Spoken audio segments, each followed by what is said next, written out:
हम अपने मन को समझ पाते थे और आत्मा को नहीं जानते थे। इतना ही लोग जानते थे कि जब प्राण चले जाते हैं तो आत्मा चली जाती है और वो आत्मा दूसरा जन्म ले लेती है कर्मानुसार, और शरीर छोड़ने के बाद उस आत्मा को बहुत परेशानी होती है। इसलिए आत्मा को शांति देना, क्योंकि जब जीते जी आप जो हो घर छोड़ के कहीं जाते हो तो आपका मन घर में अटका रहता है। मेरे पीछे से मेरे घर में बाल बच्चों का क्या हो रहा होगा, घर वाले जो लोग हैं उनका क्या हो रहा होगा, या ये काम मेरे बिना कैसे चलता होगा, या मैं ही ठीक से कर पाती हूँ, काम बिगड़ जाता है। जब लौट के आते हैं तो बड़ा अस्त व्यस्त देखते हैं। तो जब थोड़े दिन के लिए कहीं जाते हो तो अपने घर की चिंता रहती है। तो जब मृत्यु होगी हमेशा के लिए घर छूटेगा तो मन नहीं जाएगा उसमें, तो मन ज़रूर जाएगा कि अरे अब ये सब मेरे से छूट गया, ये सब मेरे से ख़त्म हो गया, छूट गया, अब मैं वापस अपने शरीर में कैसे अंदर चला जाऊँ, वापस इस घर में दोबारा कैसे आ जाऊँ। लेकिन इस घर में अरे प्राणी तुझे वापस नहीं आना, एक बार चोला छूटा तो उस घर में आप दोबारा वही रूप लेके तो नहीं आ सकते। कुछ और बन के चले आओ तो बात अलग है, लेकिन सेम वही होके तो नहीं आ सकते। तो मन अशांत हो जाता है। इसीलिए सब कहते हैं भगवान की आत्मा को शांति दो, कि अचानक से तो छूट गया शरीर। तो हम इतना ही जानते आत्मा के बारे में। ज्ञान मिलता है तो समझ में आता है कि आत्मा और जीवात्मा में अंतर है। शक्ति तो वही है, वही शक्ति जब हमने देह से लगा दी, अपने को भगवान से अलग, सारे संसार से अलग, अपना एक अलग अस्तित्व हमने जाना समझा, तो वो जीवात्मा होती है। और जो सबसे निर्लेप न्यारा, देह से भी निर्लेप न्यारा परमात्मा का स्वरूप है, सब में एक ही ज्योत है, तो वो आत्मा है। ये समझ में आता है ज्ञान में आने के बाद। तो आत्मा तो शांत स्वरूप पहले ही, आपका मन अशांत होता है, और जो मन अशांत होता है तो इच्छाओं के पूरा ना होने पे होता है मन अशांत। आपके हिसाब से काम नहीं चलता तो आपका मन अशांत होता है। कभी भी आप कारण देखो अशांति का, किसी भी कारण से आपका मन अशांत है, वो कारण आपकी इच्छा से जुड़ा हुआ है। इच्छा है कब पूरी होगी, इच्छा पूरी क्यों नहीं हुई, फलाने की हो गई मेरी क्यों नहीं होती है, तो उसमें मूल कारण आपकी इच्छा होती है। और इच्छा किसको होती है, जीव को होती है, भगवान को इच्छा थोड़ी होती है। आप जीव बन के इच्छा करते हो तो फिर आपका मन अशांत है। लेकिन ब्रह्म भाव में आके आप जो इच्छाएं करते हो वो शुभ होती है। अगर इच्छा नाम दिया भी जाए तो वो शुभ इच्छा कहलाती है, या वो प्रेरणा होती है, ईश्वर की प्रेरणा होती है, जो किसी के लिए आपके मन में कोई अच्छा विचार आता है, या आप स्वयं से कोई संकल्प लेते हो कि हमको ऐसा ऐसा अपना जीवन या दूसरे का जीवन बनाने में सहयोग करना है, तो वो इच्छा आपको भटकाती नहीं, अशांत नहीं करती। जो इच्छा आपको शांति दे वो इच्छा तो सचमुच में शुभ है, लेकिन जो इच्छा आपको अशांत कर दे वो अशुभ है। अशुभ से हमको बचना है और हमको शुभ में ही हमको अपने को लगाना है। तो मन और आत्मा, मन क्या है, वास्तव में मन क्या है, ख्यालों का एक झुंड, ख्याल जीव भाव के कारण, तो वो मन है, वो हमको भटकाता है। लेकिन जब मन ज्योत स्वरूप है तो वो मन परमात्मा का रूप, मन तो ज्योत स्वरूप है, अपना मूल पहचान। इस मन से ही मिल जाते हैं भगवान कभी कभी। तो वो मन जो है वो अच्छा है, लेकिन एक मन जो हमको भटकाता है वो हमारा दुश्मन, जो हमारा नुकसान करता है। तो मन को भी पहचानना हमें आता है ज्ञान से, और आत्मा को भी हमको ज्ञान से जानना आ जाता है। तो मन और आत्मा दोनों ही ज्ञान से जानी जाती हैं। बिना ज्ञान के आप उनको ज्यों का त्यों नहीं जान सकते हो। चेहरा ही तुम्हारे मन का दर्पण है। आपके चेहरे से आपके मन के भाव पता चल जाते हैं। आप घबराए हुए हो, डरते हो, भयभीत हो, या शत्रुता के भाव में हो कि मित्रता के भाव में हो, जो भाव आपके अंदर होते हैं हृदय के, वही आपके चेहरे पे झलकने लग जाते हैं। तो चेहरा तुम्हारे मन का दर्पण होता है। मन में जैसे विचार चलते हैं वैसे तुम्हारा चेहरा बनता है। मन में भगवत भाव होगा तुम्हारे चेहरे पे भी भगवत भाव आएगा। मन में जीव भाव होगा तुम्हारे चेहरे पे भी जीव भाव झलकेगी। मन में कठोरता होगी तो चेहरे पे भी कठोरता झलकेगी। और मन में सरलता होगी तो आपके चेहरे पे सरलता दिखेगी। शोकेस में जैसे रखी रहती हैं चीज़ें, सड़क से जाने वाले दुकान की तरफ निगाह डालते हैं। मान लो किसी को पढ़ना लिखना नहीं आता है, शोकेस उसमें दुकान पे क्या लिखा है, ये किस चीज़ की दुकान है, तो वो शोकेस में देख लेता है, मालूम पड़ जाता है ये खिलौनों की दुकान है तो शोकेस में खिलौने लगे हुए हैं, कपड़ों की दुकान है तो कपड़े लगे हैं, जूते की दुकान है तो जूते शोकेस में बिक रहे हैं। तो उससे शोकेस में क्या है उससे पता चल जाता है कि अंदर दुकान में वही होगा। तो हमारा चेहरा भी तो शोकेस है, ये शो करता रहता है, सबको दिखाता रहता है कि तुम्हारे अंदर क्या है। अपने अंदर ज्ञान भरो तो सबको आपके चेहरे से, वाणी से, देखने से, व्यवहार से सबसे ज्ञान झलकेगा। तो हमेशा ये देख लेना कि तुम्हारे चेहरे के भाव दूसरा पढ़ रहा है। बहुत आप किसी को बहुत दिन तक अंधेरे में नहीं रख सकते। कुछ दिन तक तो आप किसी को धोखे में रख सकते हो चेहरे के भाव अपने बना के, मगर हमेशा नहीं रख सकते। कभी न कभी उसको आपके चेहरे की असलियत, मन के असली भाव पता ही चलते हैं। मन में सच्चाई भरो तो सच्चाई आपके चेहरे पे। मन साचा मुख साचा सो। आपके मन में सच्चाई हो तो मुख पे भी सच्चाई होगी, और भगवान के अलावा फिर आप दूसरा कुछ और देखोगे नहीं। हमेशा जागते रहो, सावधान रहो, तो तुम्हें कोई ठग नहीं सकेगा। जहाँ अग्नि जलती रहती है वहाँ जानवर कोई नहीं रहते। अगर ज्ञान की अग्नि जलती होगी तो विकारों के जानवर आपके इर्द गिर्द नहीं रहेंगे। आग से वो नज़दीक नहीं आते, आग से थोड़ा डरते हैं जानवर, जंगली जानवर। तो जो भी साधु संत ऋषि मुनि जंगलों में तपस्याएं करते हैं वो हर समय धूनी जलाए रहते हैं, अग्नि जलती रहती है। तो जलती अग्नि को देख के वो पास में आने से कतराते हैं, नहीं आते, अंधेरे में ही अटैक करते हैं। तो हमारे अंदर ज्ञान की अग्नि जलती होगी तो हमारे विकार हमारे ऊपर अटैक करने से घबराएंगे, नहीं आएंगे पास, क्योंकि उनको ये होगा कि अग्नि को क्रॉस करके जाना पड़ेगा, हम जलेंगे। लेकिन अज्ञान का अंधेरा जब आपके अंदर में आ जाता है, ज़रा गफलत हुई या नज़रें झुकी तो चारों ओर सभी ने घेर लिया, फिर चारों तरफ से सब आपको घेर लेते। सारे विचार जीव भाव वाले, अज्ञानता वाले सब आपके ऊपर हावी होने शुरू हो जाते हैं। जहाँ ज्ञान थोड़ा सा आपका भूला, ज्ञान भूला तो समझो आपने अपने आप को भुला दिया, आपने भगवान को भुला दिया। तो ज्ञान की ज्योत हमेशा जलती है। जब ज्ञान रहेगा, सावधानी रहेगी, आप आत्म जागृति में रहोगे तो आपको कोई ठग नहीं सकता, किसी की बातों में नहीं आओगे। इतना चारों तरफ साइबर क्राइम हो रहा है, सड़क पे जाओ तो हिप्नोटाइज करके आपको ठगते हैं या बातों में आपको लेके ठग लेते हैं।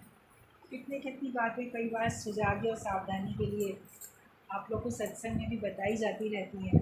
किसी की बातों में नहीं आओ, और वो दूसरे को भी सुजाग सावधान करें। तो जो ज्ञानवान होगा, समझदार होगा, तो इसके अंदर चूँकि लोभ लालच नहीं है इसलिए वो ठगी में नहीं आएगा, और वो दूसरे के ऊपर ऐसे अजनबी के ऊपर अंधविश्वास नहीं करेगा तो ठगी में नहीं आएगा।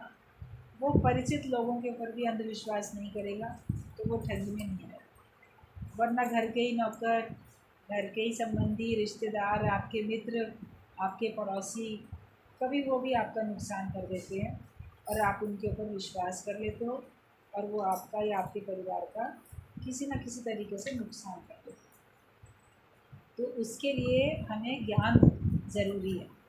ज्ञान हमको सही समझ देता है, आपको सब बात समझने की अक्ल आ जाती है, तो फिर आपको कोई ठग नहीं सकता। माया किसी भी रूप में सामने आए वो आपको ठग नहीं सकती है। तो हमेशा आत्म जागृति में रहो और सावधान रहो। तुम अपने स्टेशन को चेंज करो। जैसे पहले ज़माने में रेडियो ट्रांजिस्टर बहुत चलते थे, उसमें अलग अलग स्टेशन होते थे।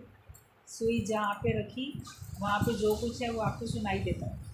आजकल टीवी चैनल्स हैं, तो जो चैनल जहाँ होता है तो उससे आप चेंज कर दो तो आपको दूसरे चैनल पे जो चल रहा है तो आपको दिखाई और सुनाई दोनों देने लगता है। तो हमें चेंज करना आना चाहिए। मान लो किसी ने गाने लगा रखे हैं, आपको न्यूज़ देखनी है, आप चेंज कर दो।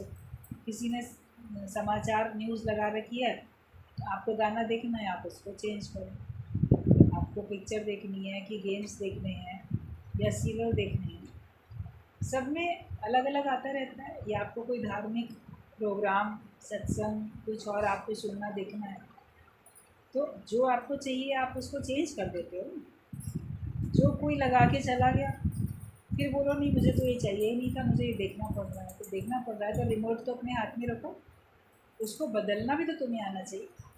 कई लोग सीखते ही नहीं, बेटा ज़रा ये लगा के दे दो, बेटा ने लगा के दे दिया, फिर आपको कुछ और देखना है तो उसका मुँह तक वो इंतज़ार करो, तो कब आए तो कब लगाए।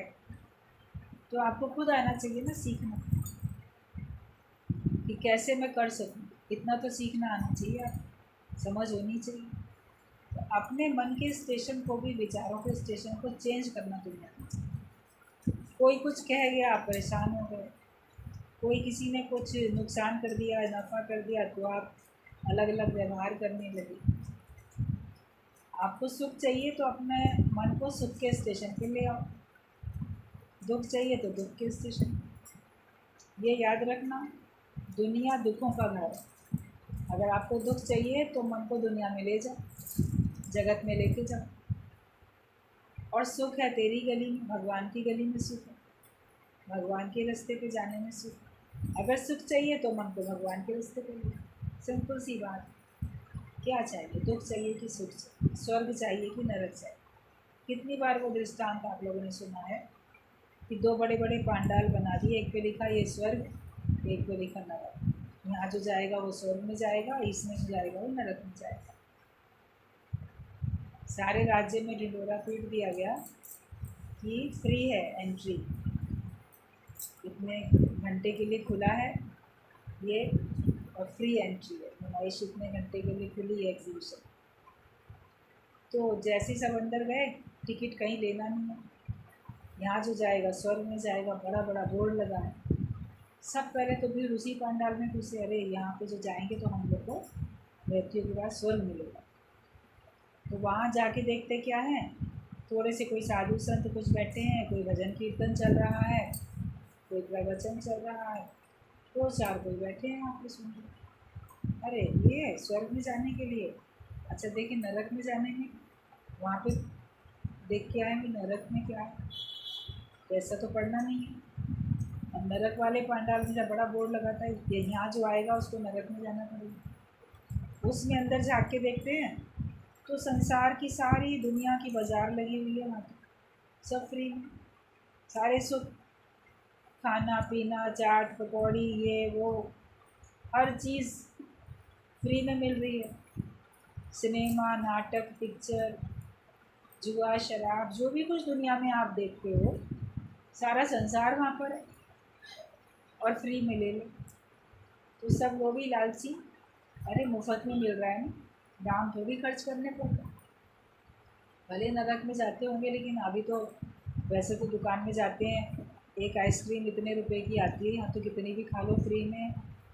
तो सब स्वर्ग का पांडाल का दरवाज़ा खोल के देखते तो थे, लेकिन वहाँ से पलट के जब नरक में देखते थे तो सब नरक में घुस गए। नरक का जो था वो जगह ठसाठस भरी पड़ी, और स्वर्ग में थोड़े से गिने चुने लोग बैठे।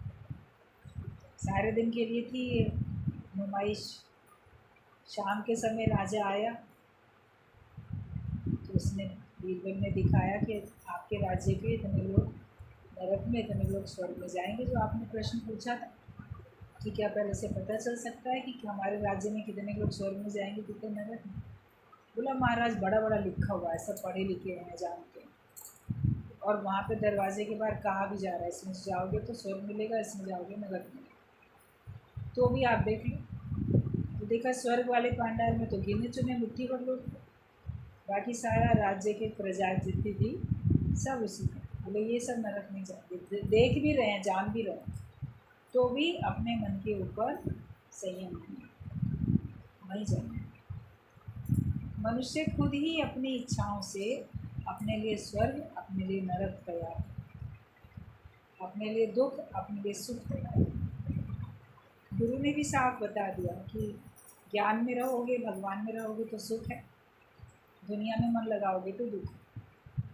और आप दुखी होते हो तो आप उसके लिए जिम्मेदार हो, सुखी होते हो तो आप जिम्मेदार हो, पुरुषार्थ तो आप ही का अपना, दूसरे को दोष देना नहीं। तो हम अपने मन के स्टेशन को चेंज करें। अगर मन दुखी हो रहा है तो उसको सुख वाले स्टेशन की तरफ ले जाएं, सत्संग की तरफ, ज्ञान की तरफ लेके जाएं, तो हमारे मन में सुख मिलेगा। तुम केवल भगवान के लिए अच्छे बनो तो सारा संसार तुमको छोड़ देगा। But you only be good and all will leave you। तुम केवल अच्छे बनो।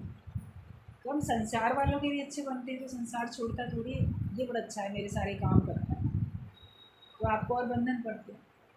लेकिन आप भगवान के काम में लगते हो तो अरे ये हमारा काम सुनते हैं, भगवान में लगे हुए, गुरु की सुनेंगे, सत्संग को प्राथमिकता देंगे, ये तो मेरे काम के रहे नहीं।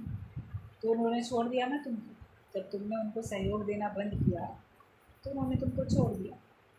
नॉन कोऑपरेशन किया आपने जगत से तो जगत ने छोड़ दिया, लेकिन हम ही उनको कोऑपरेट करते हैं, हम ही उनको सहयोग देते रहते हैं अच्छे बन के, मेरा नाम ना खराब हो। लोकारित में जाएं ज़रूर, वरना नाम खराब होगा। ये हमारे दुख सुख में खड़ी नहीं होती, ये हमारे मुसीबत में काम नहीं आते, ऐसा नहीं करते, वैसा नहीं करते। ज्ञानी प्राथमिकता सत्संग को देता है और बाकी प्रेम सबके लिए रखता है। समय होता है तो वो उनके लिए भी जाता है, लेकिन वहाँ जाके भी उनको सही समझ देखी आता है। लोभ लालच से नहीं जाता कि मैं जाऊँगा तो ये भी मेरे लिए आएंगे, मैं जाऊँगा तो मेरा नाम अच्छा होगा, ऐसा नहीं सोचता। वो जो उसको सही लगता है वही करता है और सबके भले का ही काम करता है। तो be good, don't do good. अच्छा करने का मत सोचो मैं बहुत अच्छा करूं, लेकिन तुम अच्छे खुद बन जाओ। अच्छे व्यक्ति से सब काम अच्छे ही होंगे और बुरे व्यक्ति से हर काम बुरा ही होगा। बुरा व्यक्ति अच्छा काम कैसे करेगा जो खुद ही बुरा है? वो कर्तापने से करेगा, अहंकार से करेगा, लोभ लालच से करेगा, तो वो काम तो अच्छा नहीं होगा। लेकिन जो खुद अच्छा है वो जो भी करेगा उसमें कहीं ना कहीं दूसरे की और अपनी स्वयं की भलाई सीखी, ये तो सीखा। तो तुम अपने को अच्छा बनाते जाओ और ईश्वर की नज़र में अच्छे बन जाओ, अपने स्वयं की नज़र में अच्छे बन जाओ, गुरु की नज़र में अच्छे बनो, तो एक समय ऐसा आएगा कि सारा संसार तुमको अच्छा मानेगा। वो सोचेंगे तुमने अच्छा किया, तुम ज्ञान के रास्ते पर चले, सब आपके इस निर्णय से खुश हो। लेकिन जो क्षणिक सुख के लिए माया में जाता है बाद में पछताता भी है, और लोग भी कहते हैं कि तुमने ये काम अच्छा नहीं किया।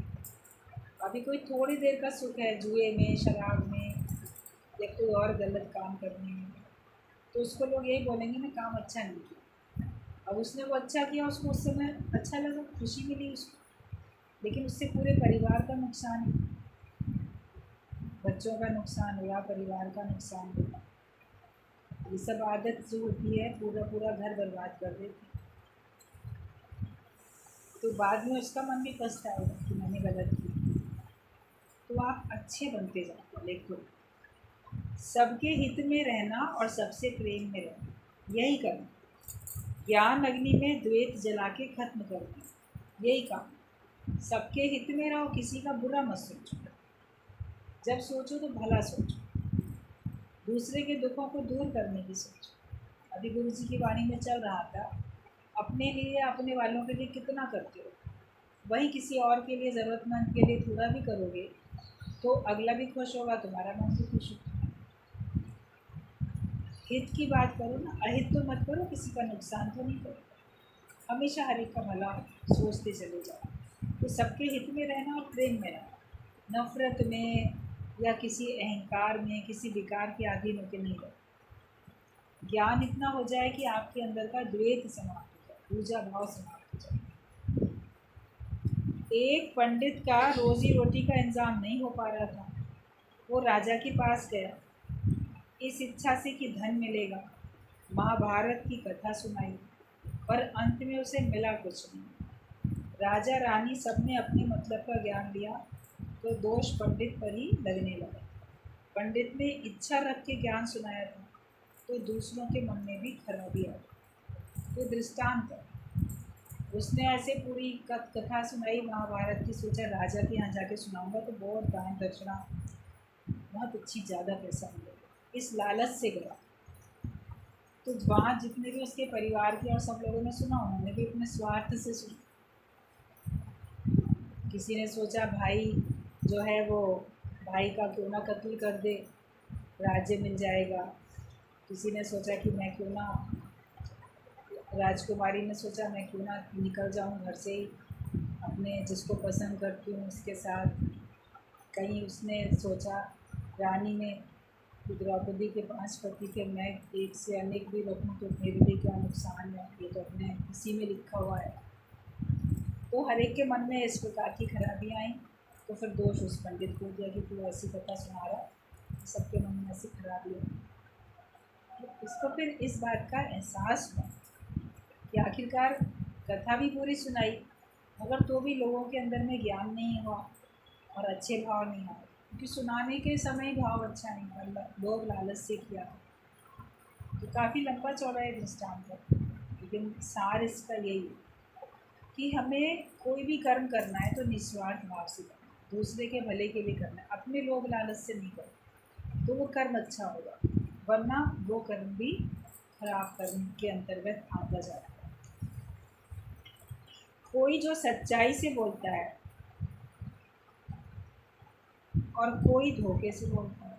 संसार में कोई तो सच्चाई से बोलता है कि मैं जो हूँ ये काम करता हूँ पैसों के लिए, अगर उसको कुछ और मिलता कारोबार तो वो नहीं करता। कोई भीख मांगता है, वो अगर सच्चाई से मांगता है कि मुझे सचमुच में हर जगह जाता हूँ ना, मेहनत मजदूरी नहीं हो पा रही, पढ़ा लिखा नहीं हूँ, मुझे कोई और ईमानदारी से मुझे कोई काम नहीं मिल रहा, इसलिए मजबूरी में मैं भीख मांग रही हूँ। लेकिन एक है जो काम कर सकते हैं, काम मिल रहा है और तो भी भीख मांग रहे हैं, तो वो सच्चाई से भीख नहीं मांग रहे। लेकिन जो काम करना चाहता है और नहीं मिला, मेहनत मजदूरी करना चाहता है, नहीं मिली, तो उस दिन उसको मजबूरी में हाथ फैलाना पड़ा, दूसरे के आगे भीख मांगनी पड़ी। तो ऐसे कोई भी काम जो सच्चाई से अगर करता है कि मैं ये काम इसलिए कर रहा हूँ, और कोई ठग के करता है। बाकी संसार में लोग ठगेंगे, अंदर की जो उनकी भावना है उसको छुपाएंगे और ऊपर से अच्छा कार्य करके दिखाएंगे कि हम ये काम ना इसलिए कर रहे हैं, ऊपर से कुछ और बोलेंगे, अंदर से भाव कुछ और। तो भगवान तो हर एक के मन को जानते हैं, वो तो हर एक के मन को देखते हैं। तोरा मन दर्पण कहलाए, भले बुरे सारे कर्मों को देखिए और दिखाए।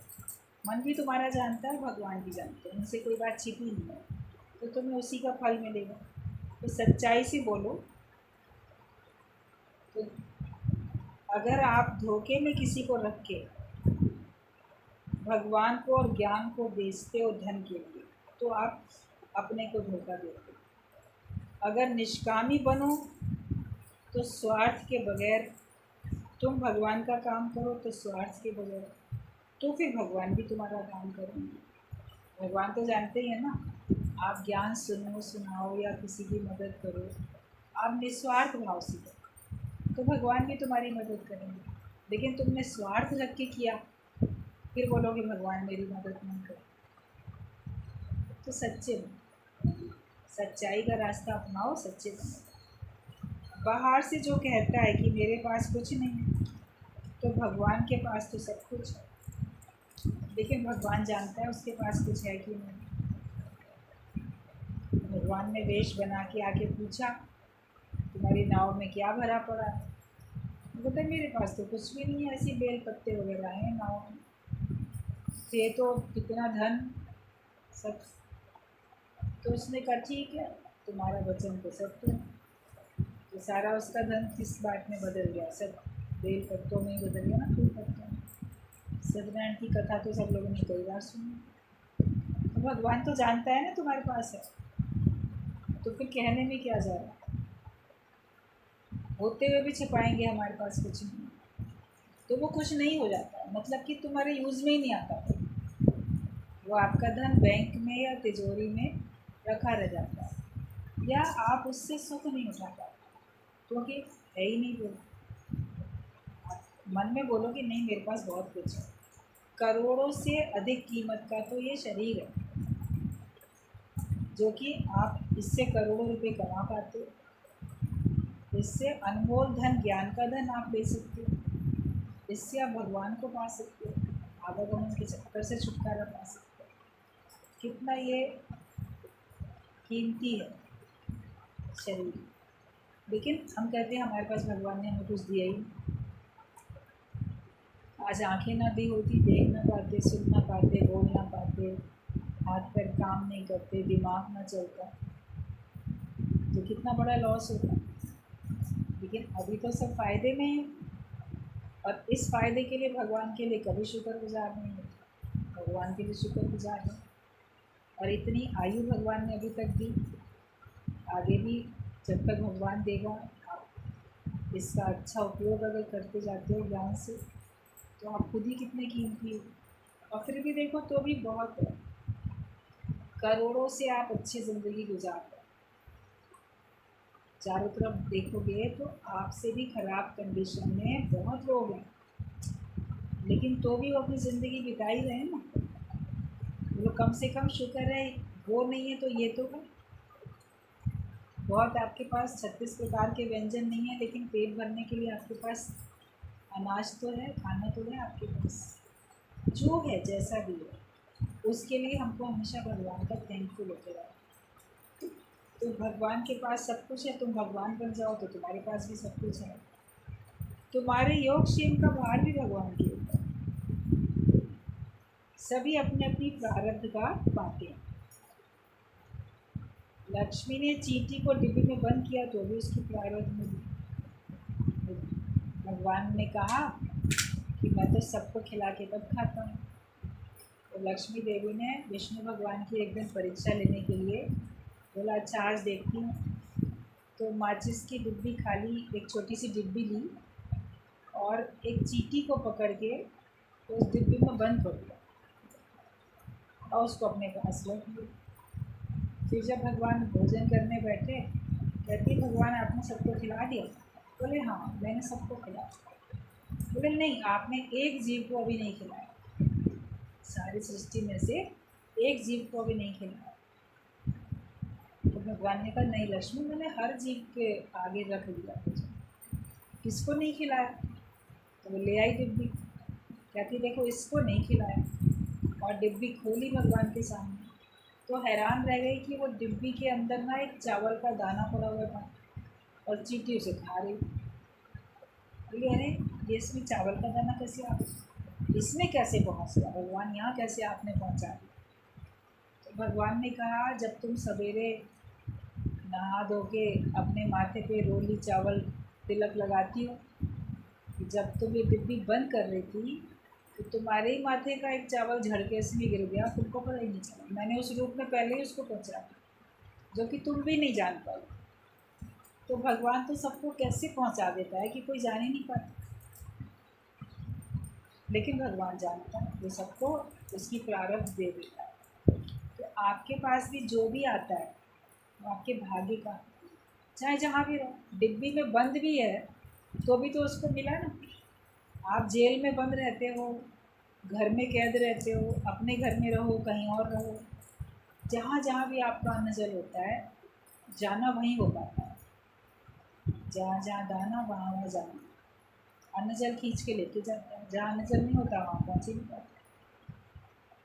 तो सब हिसाब किताब भगवान ने पहले व्यवस्था बना के रखी है।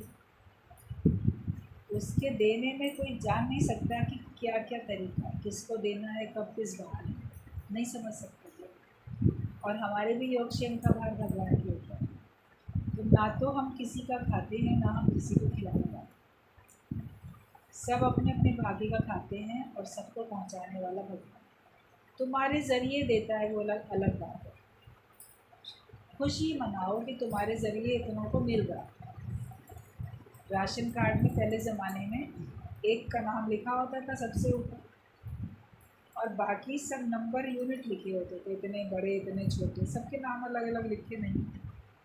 अभी तो सबके नाम भी अलग अलग लिखे होते हैं, लेकिन मुख्य राशन कार्ड किसका है तो किसी एक मुखिया का नाम का होता है। और ये कि उससे जुड़े हुए इतने परिवार के लोग भले चाहे इनके नाम लिखे हैं या नंबर लिखे हैं, लेकिन वो उन सब का राशन कार्ड नहीं कहलाता है। वो जिसके नाम का कार्ड है वही कहलाता है, ये उसका कार्ड, और ये उसका पति पत्नी माता पिता बच्चे नौकर ये सब इसके इतने हैं, वो एक अलग बात है। तो उसको जो मिलता है वो उन सब के हिस्से का तो मिलता है, अकेले एक के हिस्से का थोड़ी मिलता। वो बोले कि मेरे नाम का राशन कार्ड है तो बस ये सब मेरे हिस्से का है, तो उसमें यूनिट भी तो है ना, कितने मेंबर हैं उतने हिसाब से उतने किलो आपको गेहूँ चावल चीनी जो कुछ मिलना होता है, दाल चावल वगैरह उतने हिसाब से मिलता है। तो एहसान किस बात का करो किस दूसरे के ऊपर। तुमसे जुड़े हुए पता नहीं कितने लोग हैं जिनकी प्रारब्ध तुम्हारे साथ है, तो तुम्हारे द्वारा भगवान दे रहे।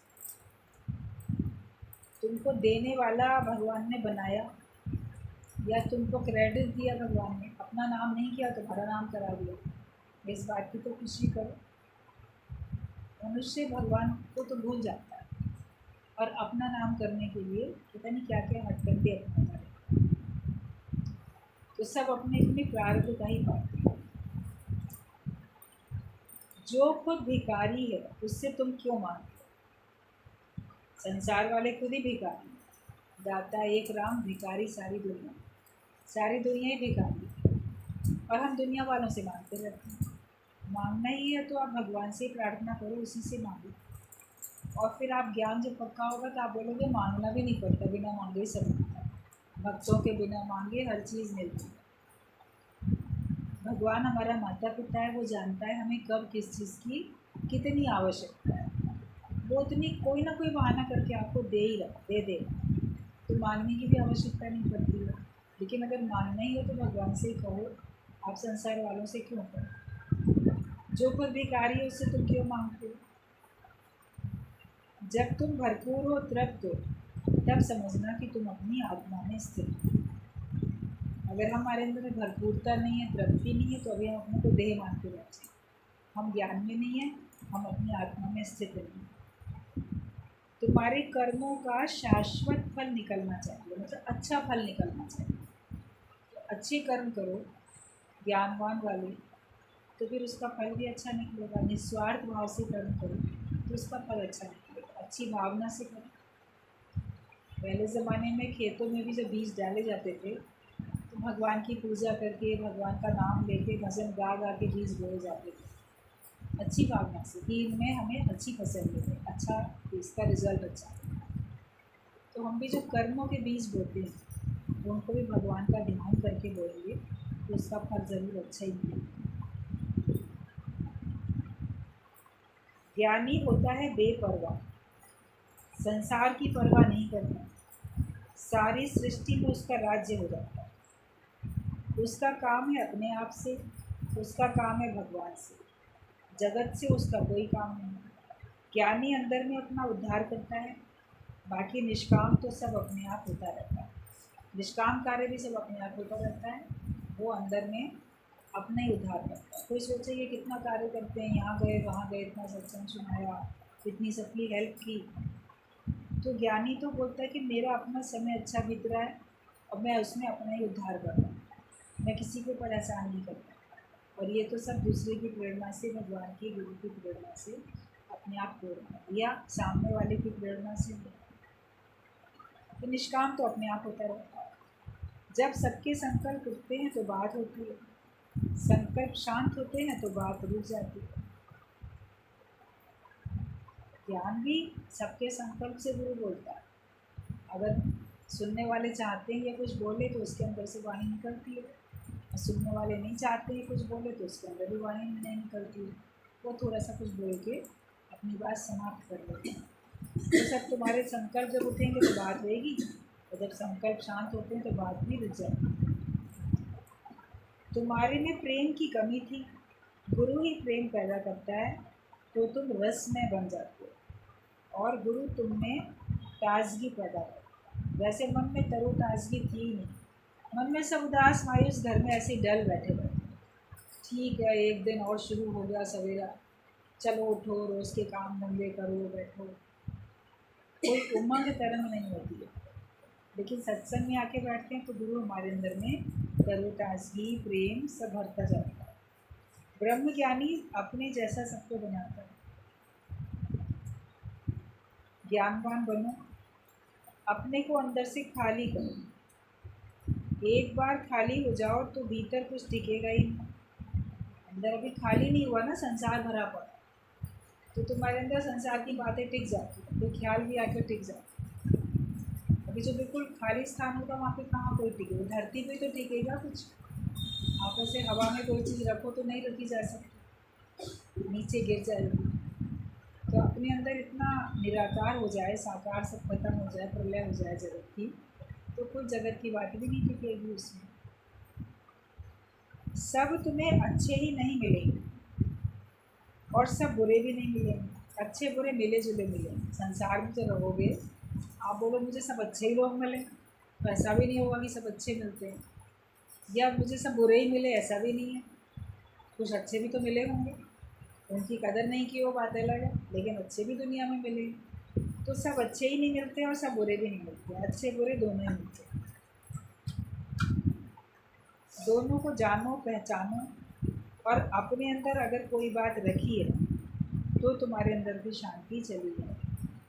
तुम अपने अंदर अगर खुद ही कोई बात रख के बैठो, किसी की कोई भी बात, तो तुम्हारे अंदर की शांति चली जाए। ना किसी की अच्छाई, ना किसी की बुराई, अपने अंदर कुछ मत रखो। आपको अच्छे लोग मिलते हैं तो उनकी अच्छाई भर लेते हो अंदर, बुरे लोग मिलते हैं तो बुराई भर लेते हो, और वो टिक जाए, तो आप ही का मन है शांत। अपने अंदर की शांति बनाए रखने के लिए खुद पुरुषार्थ, केवल भगवत भाव अंदर आ जाए, ना किसी की अच्छाई से मतलब, ना बुराई से। अच्छे हैं तो बहुत अच्छी बात है, आप भी उनसे सीख लो अच्छाई, लेकिन बुरे हैं तो आप बुराई नहीं सीखो, क्योंकि बुराई तो तुम्हें भी पसंद नहीं है, तो भगवान को कैसे पसंद आएगी। भगवान की पसंद का अपना जीवन बनाओगे तो आपके अंदर में आनंद भी है और शांति।